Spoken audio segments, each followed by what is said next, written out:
Usapang pure breeds tayo ngayon. Black Australorp, i-compare natin sa Rhode Island Red.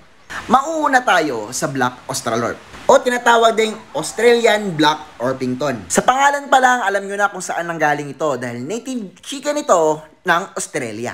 Para sa affordable and consumable na manok, pasok sa budget ang Black Australorp at Rhode Island Red. Pero marami talagang nalilito kung anong manok ba dapat yung kanilang bibilhin.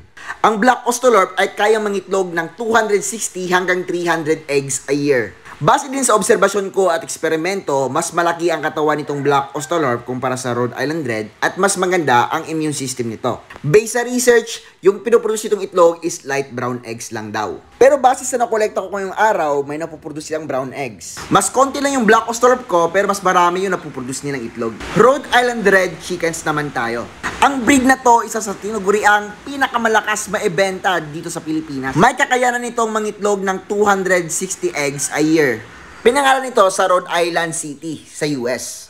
Sa ganito kong setup, mas maganda talaga yung resistensya ng Black Australorp. Based din sa research, mas maganda alagaan ng Black Australorp kumpara sa Rhode Island Red. Pero bakit Rhode Island Red talaga halos yung pinipili ng tao? Yung isang dahilan pa doon ay kayang mag-breed ng Rhode Island Red tsaka White Leghorn at yung kalalabasan nun, pinakamagandang Decal Brown. Which is champion sa breeders ng hybrids, yung Decal Brown. Isa pang dahilan kung bakit maraming tumatakilik sa Rhode Island Red dahil din po sa kanyang kulay kasi nga kulay pula. Maraming Pinoy mas gusto ang manok na pula kumpara sa manok na itim. Ito din naman yung nakolekta natin kaninang umaga sa Rhode Island Red natin. May light brown, meron ding brown eggs. Kahit anong breeds lang naman ng manok yung alagaan natin, basta't mahal natin yung alaga natin, babalikan talaga tayo ng blessings. Meron akong i-introduce na game app sa inyo. Ito yung palaging nilalaro ko. Pero sa mga hindi gusto nito, pwede nyo nang skip yung video natin.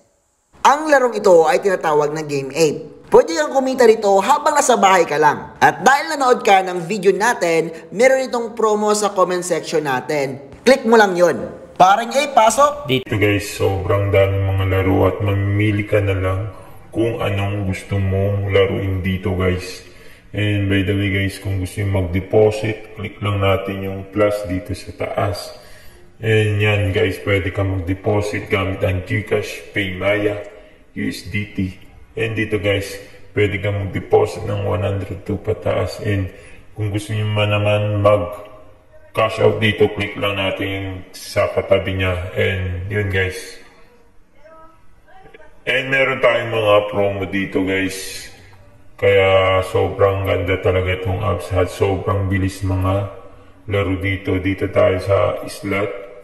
And dito guys, kung gusto nyo maglaro, dito pwede kang tumaya ng 1 piso and 1,000 pesos. Kaya tayo ng 5 pesos dito. Spin lang tayo dito guys, mga par. Yan guys.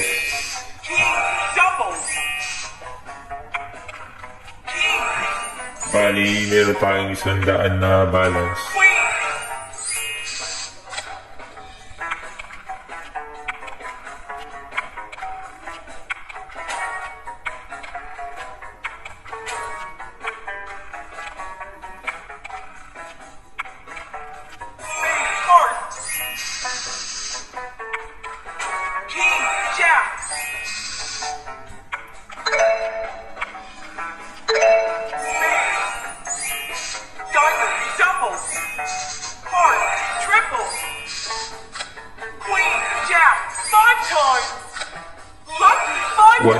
Pesos guys, 37,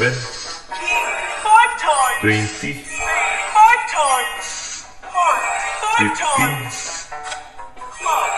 112, 27. Yun guys, panalo agad tayo na 450 pesos. Ganun lang kadali dito guys, mga par. Yun mga par, kita nyo naman panalo tayo ng 528 pesos. Sandaan lang yung uunan natin dito at sobrang bilis lang manalo dito.